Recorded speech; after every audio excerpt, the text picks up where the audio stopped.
Okay, so you remember when I talked about getting this new Luna Combat book? Well, when I got it, kind of inspired me. Despite the other projects I have going on, I couldn't help but sitting here one Saturday afternoon and getting started on something machining Krieger. I'm going to be building this Racoon. Now, if you're familiar with machining Krieger, you know what this is. If you're not, basically, many years back, Ko Yokoyama, the inventor, the creator of, which is his signature right here. This is not autographed. This is just printed on there. But when he came up with this, he built some models for Hobby Japan, and they would put pictures of the models in the magazine, and then they had some stories about them and the lore and stuff like that. Now, as I understand it, he didn't build a lot. I mean, they were all original. They were all scratch built. They were all things he just came up with. But after maybe the mid-late 80s, I don't know that he did any more original of the scratch-built models. But what has happened since then is they've basically taken the original designs that he did and said, okay, let's add a camera port over here and add this thing over here and put an antenna over here, and we'll call it a Racoon. And then we'll take another one and we'll put some jet nozzles on it, and we'll call it for space use, and we'll do this, and then it's this here. And then, we'll add some extra fuel tanks. So they take the basic shape and they just keep adding stuff to it and re-releasing kits, and people buy them. And I mean, at first when I thought about it, I'm like, man, that's kind of bold to, just have a couple of things and you just keep adding little bits and pieces to it and calling it different. And then I started thinking, wait a minute, Kai, you've built 84 Spitfires. And while there are differences with all of them, there's basically only, there's basically only three major variants. There's the early short-nose Merlin, there's the mid-long-nose Merlin version, and then there's the later Griffin engine variants. Everything else is just a lump here, or a bump there, or a different rudder, or a different gun configuration, or a different wing configuration. I thought, well, it's no different with these. So I had this one in the stash, and got it a few years ago, and it's just been sitting there waiting to be built. And after I looked through Link's book, I said, let's build this thing. Now, I've already assembled it and got it ready for texturing and then priming. And if you're wondering why didn't I show that, it was one of those things that I sat down and I was inspired by the book, and I pulled out the kit and I thought, let me just look at this and remember how the parts look. Because it's been a while since I've built a machining Krieger kit. And I started looking at it and I started wondering, hey, how does that go together? And then before long, I had the torso built, and I'm like, well, I may as well do the rest of it. I am doing some things different. The Racoon is supposed to be kind of a reconnaissance type, and in its intended configuration, it doesn't have any weapons. You can see here, this is the card that comes with all of the kits for some just suggestions for painting and putting on the markings, and got some lore, which you can use your Google Translate to translate it. But it doesn't have weapons. It's just got hands. I think they call them manipulators or something, but it's hands. Because there's a guy in here. This hatch opens up. There's a dude in here, and it's an armored fighting suit. This is the SAFS, Super Armored Fighting Suit. Came from the planet Krypton. No, I just made that up. But didn't have weapons, because normally there's a laser arm kind of thing over here on the left arm. But it does have this pod up here, which is kind of a reconnaissance pod, and then it's got these things over the engine that's supposed to silence the engine and keep it quiet and all of that. But I wanted to do mine just a little bit different.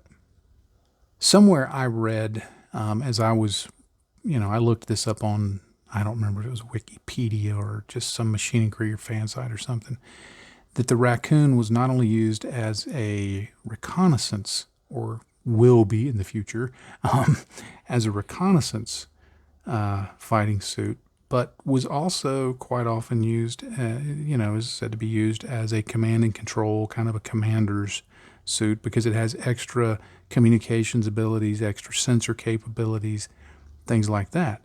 And so I thought, well, that's interesting. But what if we give it a little bit of a bite so that it does have a laser, so that it's not, just left with its manipulators, and if it gets in trouble, it can't do anything about it. Now the kit came with several parts, because the way they do these is you get a sprue from one kit and a sprue from another and a sprue from another, and they just kind of it's very modular. So there were some parts, and they had this laser arm from, I think this is from the AFS suits, the armored fighting suits, as opposed to the super armored fighting suits. The armored fighting suits aren't from Krypton, but again, I just made that up. But it's got this thing on it. It may be for some of the others, but I just thought, okay, I'm going to add this on here. But then I thought, I'm going to put it on the right side. Almost always the laser arm is the left arm. I thought, you know what? This guy, I'm going to say his dominant hand is his left hand because I'm left-handed. And so he said, hey, put the shooty thing on the right side so I can, sign requisition forms with my manipulator hand, with my left hand. So that's why I did that. Now, another thing I did was, it's supposed to have this sensor thing on top, and I wanted to build it, but I wanted to leave things apart so that I could paint it for later. But I made the mistake of gluing the sensor in and then putting this on and realizing that's really gonna kind of cramp my style when it comes to weathering.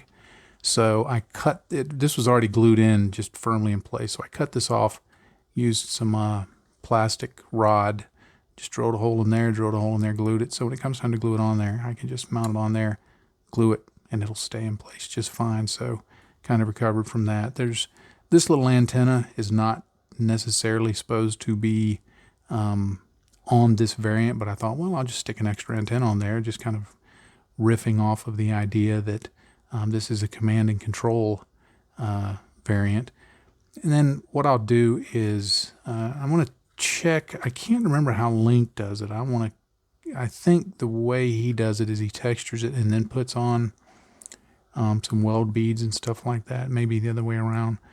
But I'm going to texture it, get some weld beads on here. I also put this little box. If you're familiar with these kits, you'll know that this part is normally over on this side, but because the gun arm is on the right side, I mounted it on there. But I wanted to go with the idea that, okay, it's got to have something on it to silence it. So I just put this cover, I clipped off the stuff that was underneath, put this cover over it, sanded it smooth, drilled a hole in it, and I'll just put a wire that goes from there to there, which will provide the laser arm with power, and it'll just look a little different. And then the rest of it is pretty much out of the box. If you've not built Maschinen Krieger kits, sometimes a few friends of mine have seen me build them, and they said, oh, it looks fun. And I said, yeah, it's a lot of fun. And they would build them, and they would go, okay, you had me until the polycap joints. They're really hard to clean up the seams in them. Paint really won't stick to them. It's, you can get it on there, but it's very fragile, all of that. You can cover the joints up with milliput and sculpt your own, or leave the joints out and sculpt your own. You can find sometimes at Hobby Link Japan sets of plastic joints to go with this. What I discovered, and again, this was just from watching Lincoln Wright's channel, what I discovered was I just put them on there. I just leave them exactly as they are. I just leave the seams on there. I don't worry about it. And then when I get to the end, I just weather the heck out of them with oil paints, and just make them look really dark. And oil paints stick to them, and because oil paints have some they're kind of a little more flexible than, say, acrylics. The oil paints work. So as long as you stick to washes and oil paints and things like that, then these can be good. And same way with the hoses. I just put the hoses on as they are and just wash the heck out of them with a couple of different colors of oil paints and leave it at that. But the rest of it is just plastic, and I think it looks pretty cool. So I'm enjoying making up kind of my story for this suit. Now my plan is to, for Patreon, get this finished and primed and ready to go, ready to be painted, and then the YouTube video will be, kind of starting from the starting point of, okay, everything's primed, textured, ready to go, and I just go right into the painting. That's my plan now, but you know how my plans change, but that's what I'm thinking. So for this video, the next step I want to get into is talking about putting texture on this model. Now, one of the things that you often see on Maschinen Krieger builds is a textured surface. That is, it's not a requirement for the Canon look, but it is quite often a part of it. And I like doing it because I just think it looks interesting. So I'm going to be putting on some texturing. And in previous Maschinen Krieger builds, my self-lore, my own reasoning for the texture, and I put it on fairly heavy in past builds, was that it was some sort of anti-radiation coating.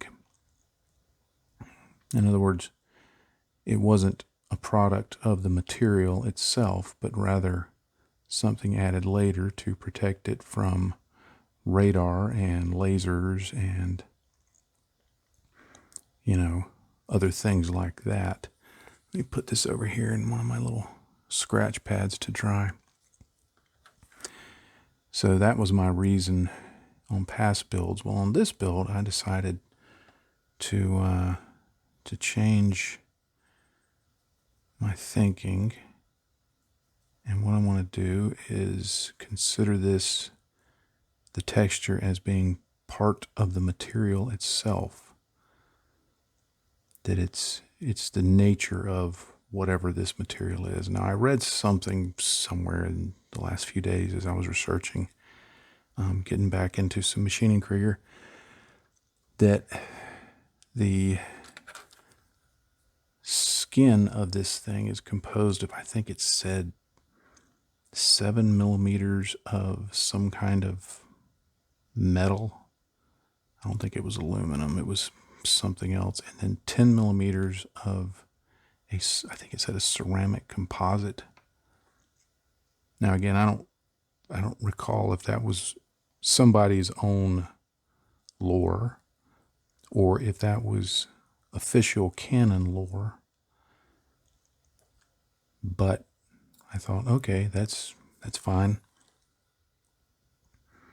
Because I'm thinking, a ceramic coating would be very smooth. Not necessarily, but that's what I'm thinking. I'm thinking about like a ceramic pan. We have a non-stick ceramic pan, and it's very, very smooth. So that's what I was thinking about. But I thought for this one, I want it to be, kind of like it's like a World War II tank, kind of rough steel, rolled steel or whatever, cast steel. So it's going to have some texture. Now, what I'm using is Mr. Surfacer 500, and then I thinned it with just plain old nail polish remover. And the key to this is not that it's nail polish remover, but that it's 100% acetone.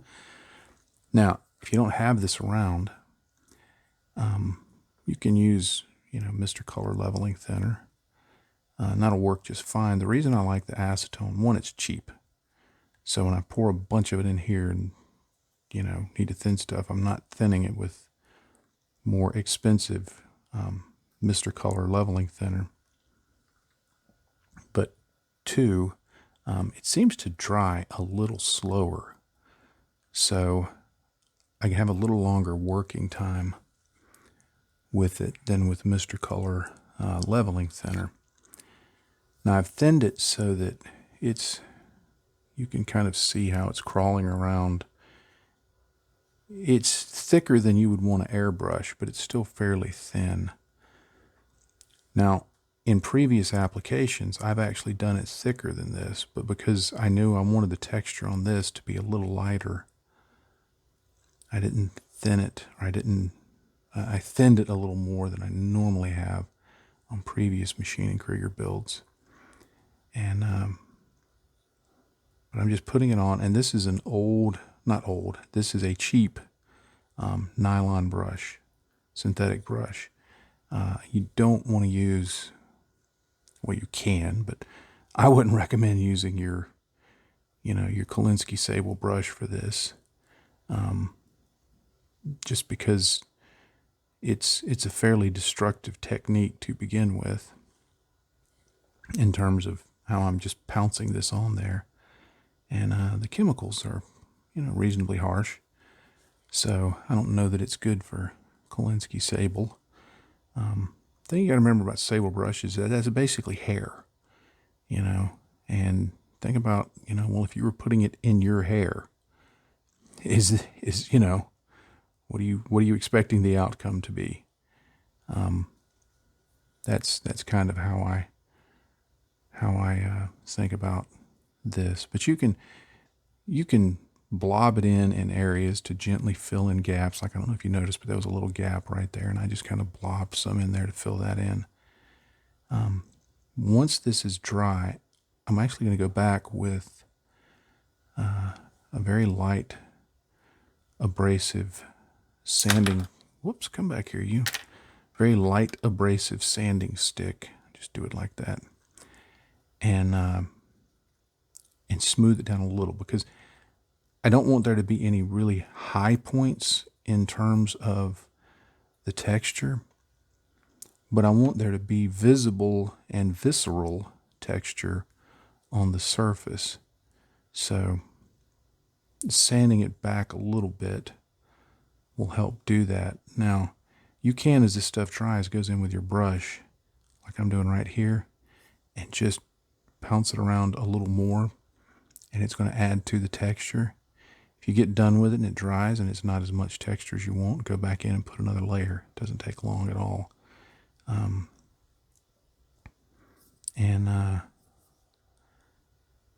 you should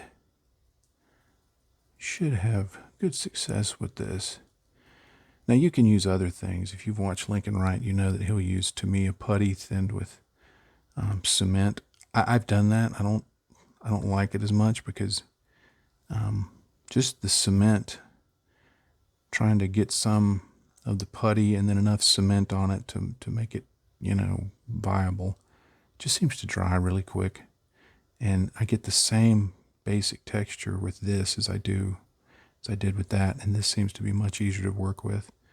There have been times that I've done the texturing and used Mr. Surfacer 500 straight from the bottle, and that worked well. I've used, again, referencing Lincoln Wright, and I've done this as he's done it. I've just taken, to me, a basic putty and just applied it with my finger, straight out of the tube, and just kind of pushed it on there. And then you can go back later and you can, sand it down, that kind of thing. So there's a lot of ways to get the texture on there, and you don't have to texture it. You can, not all Maschinen Krieger models have texturing on them. So it just depends on what you want to do. My planning right now for the painting is that I'll base coat this whole thing in a very Canon Maschinen Krieger color, RLM02, kind of a gray-green, with the thinking that, okay, that's the normal color, that's the factory color. Before I forget it, and I don't know if I already mentioned this, but I'm just going right over the panel lines and stuff like that. I can restore those later with a scribing tool, so I don't worry about avoiding those. But I'm going to paint it with RLM02, which, like I said, is if you've ever, again, referencing Lincoln Wright, if you've ever seen his video about the top 10 Maschinen Krieger colors, that's one of them. But I'm going to do it in RLM02. How many times have I said that? It's early. But then my thinking is that this is going to be operating in urban area in the winter. Because what I'm going to do is I'm going to apply, again, using lacquer paints, Mr. Color. I'm going to apply there another Canon color, RLM 69, off-white to that. But I'm going to do it in kind of a way to maybe suggest that it's a temporary paint job. Not necessarily, you know, just the old World War II whitewash your tank kind of thing and it washes off in 10 minutes. But just a hastily applied paint coating to lighten it up for operations in a winter environment, possibly snow. And then I'm thinking about using a darker gray to apply some form of camouflage pattern to it. If you touch this while you're doing this and get a fingerprint on it, just stipple more over it and it'll get rid of the fingerprint. But I'll put a darker gray over it for a camo pattern. Probably. I may change my mind on that, but I'm thinking that this RLM 75 Gray Violet, again, staying very Canon with my colors, and that's deliberate, might be a good color. I've thought about the RLM 66, which is a very dark gray, almost black. I may do that, but one of the two. And then, again, staying very Canon, I will use this light blue to do some markings, some stripes. I'm planning at this point, my thinking at this point is I want to try and paint on some of the markings, because I'm thinking since I'm thinking of this as an overcoat over the existing paint, I'm thinking that will go on over the existing markings, because, you know, thinking that it comes from the factory with that RLM 02 paint, that's where they put on any of the warning markings and things like that, the decals.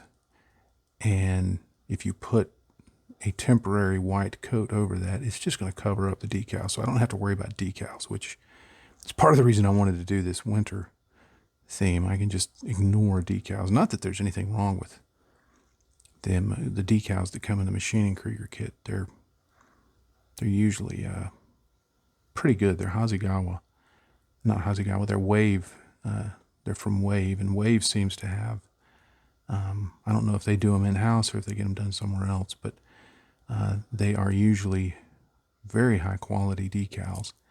I think they're better quality than Bandai. Bandais are not bad, but, you know, Gunpla builders brag about Bandai decals. And they are good, but I kind of laugh because I'm like, you've never used Edward decals, who are made by Cartograph. And if you've ever used Cartograph decals, you know. I don't have to tell you. I was spoiled coming from the aircraft world, using things besides Cartograph decals, because Cartograph is just that good. So, what time is it? So, yeah, I'll avoid decals. But, and I'm not trying to avoid most parts and pieces. I'm just going to go ahead and put this on everything. And then I'll go back in and do more detailing and stuff like that. But the YouTube video will start at the point that it's already been base coated in the RLM 02.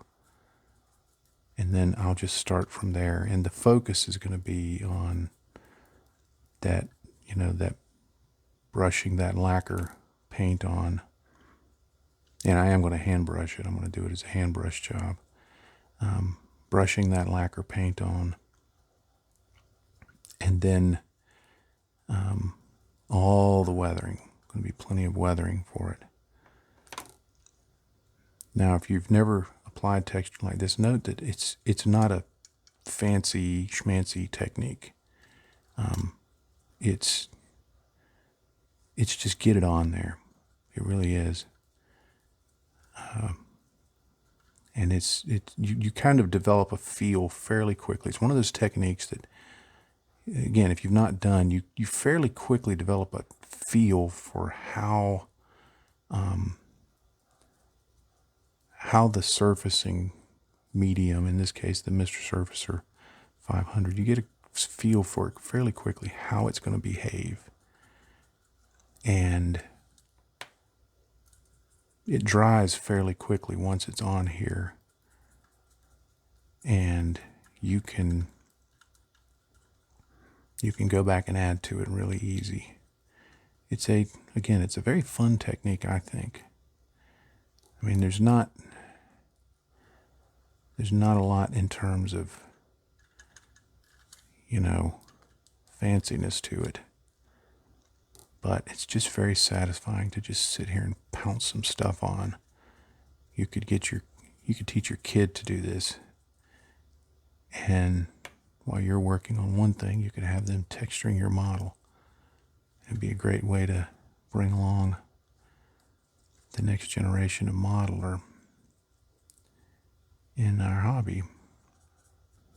Now, one thing to note about the seams, even though I'm putting this texture over it, you've still got to do a fairly decent job of filling in the seams where parts are glued together, because it will show through this texturing if you've left too much of a seam. Now, if there's just a little bit here and there, depending on the thickness that you put this on, you can cover it up. There's been a couple of times that I've done a Maschinen Krieger model that I textured that surface so thick that there wasn't a seam left. So you can do it that way. But generally, you want to have the seams fairly well taken care of ahead of time. Now, I'll go back after this is dried. Probably have to do it another day because I'm fixing to have to go get ready for work. But I'll go back after this is dried, and I'm going to add some weld beads to various elements, probably using green stuff. I may use the 2-part Tamiya basic putty, not basic putty, the 2-part Tamiya 2-part Tamiya epoxy. The Tamiya epoxy dries harder, but it's also a little more difficult to work with, slightly more. The green stuff is easier to work with, but it's a little, even after it dries, it's still a little movable. So I'll see which one I want to do. But yeah, see, that seam line there was really difficult to get to. So what I planned on doing there was just blobbing this stuff in there and hoping it looks okay, and then not worrying about it. Somebody says, well, it's unfortunate you left that seam line. I'll reply to it, basically say, mind your own business, because they'll get the response on YouTube. Then I'll delete it because I'm an angry old man. Here you can see how that texture looks, and it's pretty much what I want. I'll go back with a sanding stick and just knock down some of the high points. I mean, I'll just very lightly, you'll see, I don't know if you can see the light catching on that little one lump right there on the front of the toe. Things like that, I'll just lightly sand back. And if you get way too much texture on, and it's not, you don't think it's going to look good with sanding, you can take some of the nail polish remover and a Q-tip and just kind of clean it up, thin it out, and clean it up. Or if you think it's not enough, like I said, just add another layer of it and go with it how you want. So, and there can be different, you can have different levels of it. Like sometimes I like to, I'm not planning on doing it on this build, but sometimes what I like to do is like on the legs, this knee armor here, I'll texture it much heavier than the rest of it. The same way with on the torso, those little flaps of armor hanging down. I'll do it that way. But you see, I've just got it all around there. And like I mentioned, I'm fixing to have to go to work, so I'm just going to let this dry during the day, and then I may sand it back this evening, or I may wait till in the morning and do it on camera. I'm not sure. Just depends on how my schedule works out and how my mood is. I'm not going to do the panel line restoration until after I've done any sanding, because that'll clean out the panel lines too. But this is looking like I wanted. I'm pretty happy with it. That's why I like this Mr. Surfacer and nail polish remover method. Is it has worked well for me, and I like it. See what I was talking about with the seam? I didn't bother filling in this, closing up this seam here, because the engine's going to go over that. But you can clearly see that it still shows through. So if I wouldn't have sanded it back up here and closed it up, it would definitely show through. See that spot right here? I don't know if it'll show up on camera. I'll try and rotate it. But those big spots, and there's another one right there, I'll just sand those back. And when it dries, that's still wet. When it dries, it may settle out some. But you can also, if you want to, go back and put bolt detail over this. I'll probably do some damage to it, to damage the surface of it and things like that. But yeah, I like the way that's looking.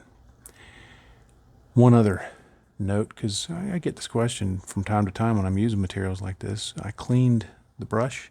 I just put some more nail polish remover in my little cup, in this separate little cup here, and I just use that to clean the brush. It does a very good job of it. So, but you can see that it beats up a brush pretty good. So that's why I say don't use your really good brushes with this. All right, now everything's dry, and there's just a very, very thin coat of Mr. Surfacer on there, and it's just a very light texture. Some places you can still see the silvery plastic shining through. But what I'm going to do is just go through and look for areas that have a little more texture than I want. And I'm just going to use this light sanding stick. Now this is it says 400 grit, but this thing has seen better days. So I'm not sure whether you would call it 800 grit or 1200 grit. I'm not too worried about that. I don't generally I don't worry about the grit of a sanding stick, the numerical value, as I do the feel of it. But I'm not going to sand everything because the texture is fairly light. I'm just looking for high points. Whoops.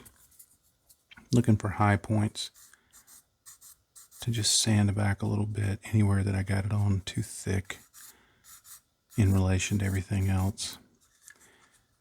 And then just, any areas if I just want to, maybe I want to just make it look a little worn down or something. Like there. Just smooth that out a little more than the other places around it. But I just go through and, whoops, I'm on camera. I just go through and just kind of feel it with my finger. And just see what I think. If I find an area that stands a little more proud than I want, take care of it.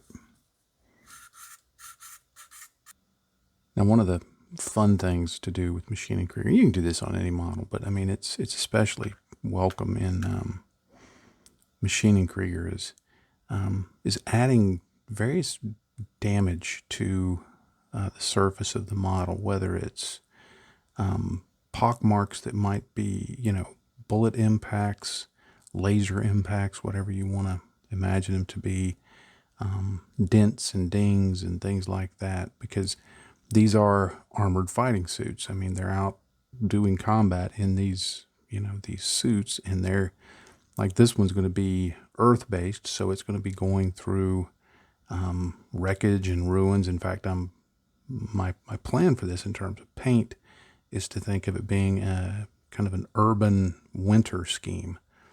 So the setting for this would be city fighting,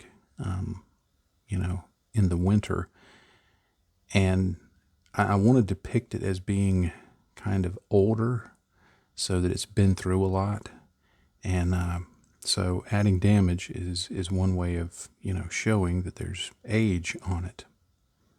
One way of doing this is just taking some pliers and just using some force. See, I just bent the plastic there, broke it, deliberately. That's exactly what I wanted to happen. I didn't know it would turn out looking that good, because there have been times I've tried this and I'd be like, well, that looks more like an old fat guy tried to break plastic with pliers rather than create damage. But that will work. I did some damage similar to this on a Vega model that I did a few years back, and had some damage over on one of the shoulder pads that I put some rust on and stuff like that, and I thought it really turned out good. So I've always wanted to emulate that. I want to take that a little further. I want to go a little further. Let's just really, there we go. That's what I'm looking for right there. You see, it's got a bend right there. Yeah, that's good. That's good. I like that. Now that's going to be a point. You can bet I'm going to put some rust in on that. Now, other things you can do is I can take this. This is a triangular file, but you can use anything that's got a good edge to it, and just take it in and do some scuffing like that. Who knows why that's there? Everything has a story. And then just take the knife, go in and just rough up the edges a little bit. Being careful not to let it get away from you and slice your finger up before you have to go to work.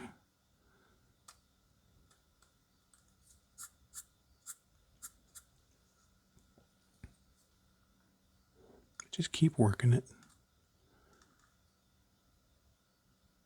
You'll notice that the knife has the point is gone. That's deliberate.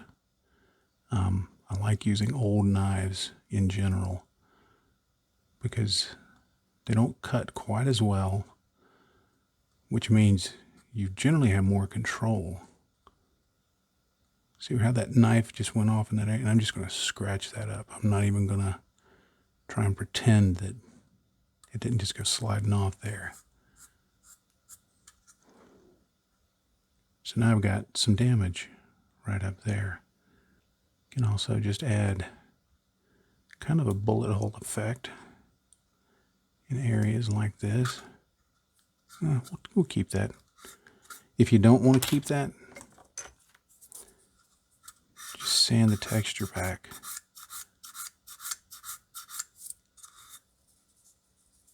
There you go. Now you got a spot of interest. But just keep working that around like that, digging that in. I could use a drill here and, partially drill in a hole. Could use a hobby knife with a sharper blade on the tip, but I don't mind just keeping on working it. They don't have to be huge pits. I mean, just something like that that just provides some interest. Maybe some scratches going into it. Look at, do a Google search for battle damage. Look at photos from World War II, from modern combat. Heck, you look at news stories from, over in Ukraine. You can just see how damage is going to look. So I'm just going to go through and put a few areas. I started to say you don't want to overdo it. Overdo it if you want. It's your model. But just making it look, like it's been through the ringer, that it's beat up. All right, off camera, I added on some weld beads, or attempted to. I'm not very good at them. I used green stuff, which, ironically, before you start, is blue stuff and yellow stuff. Who would have known? But I put them on, and all I did was I just rolled out a thin. You've seen it before. If you're looking for the way to do this properly, go watch Martin Kovach's video over on the Night Shift Scale Models channel. He's got a video somewhere there that shows how he does it. My problem is getting them petite enough.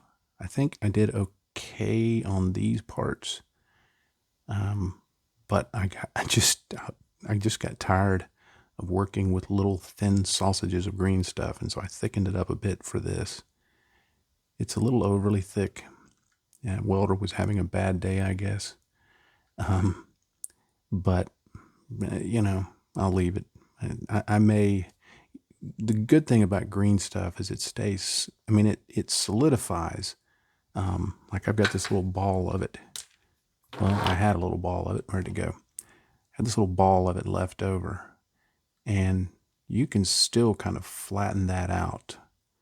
I can dig my fingernail into it. Whoops! Or shoot it off the table. There. So it's got a little bit of softness left to it. If I would have used Tamiya 2-part epoxy or Milliput, it would be hard as a rock. So I'm trying to work up, well, not work up, but I'm trying to decide if I want to take the time to try and take my knife and just carve this back just a little, see how it looks, or if I just want to leave well enough alone. Because once it starts getting painted, I don't know that it'll stand out as much as it does when it's green against gray. So, but I only made a little bit of it, not much more than that, and rolled it out into a sausage, cut one end off, rolled it out into a sausage, cut one end off, and just kept going until I got a very, very thin thing of it. So this was something that was just a little bigger than this. Is plenty for this, but next thing I'll do is I will go and give this thing a coat of RLMO2, and I think we'll wrap up this video. All right, well, everything's got a mostly opaque coat of RLMO2 on it, the Mr. Color RLMO2. And as I'm sitting here looking at it in this brighter light in here, I'm seeing a few places that I may go back and touch it up with some brush, but there's going to be so much other stuff over this. I don't know that it'll matter, but we'll see. But anyway, the next time you'll see this particular model is in a YouTube video. Of course, you'll get to see it first as a Patreon early release, so there won't be any ads on it. And then it'll go to the public. That'll be sometime later in October. I'm not sure which, on my new kind of relaxed unschedule. It'll be ready when it's ready. So look for that, and I'm looking forward to it. It's been a while since I built a Maschinen Krieger kit, and I'm looking forward to it because it's always a lot of fun. So it's going to be a lot of weathering on it. I think I'm going to use a lot of oils and maybe even some enamels, which I don't use very often. Just a lot of different things. So as always, thank you for being a patron, and thank you for your support of my work and me and my family. We are grateful for it, and basically, you know the drill. If you're not having fun, you're doing it wrong. So, happy day to you, friends. Bye-bye.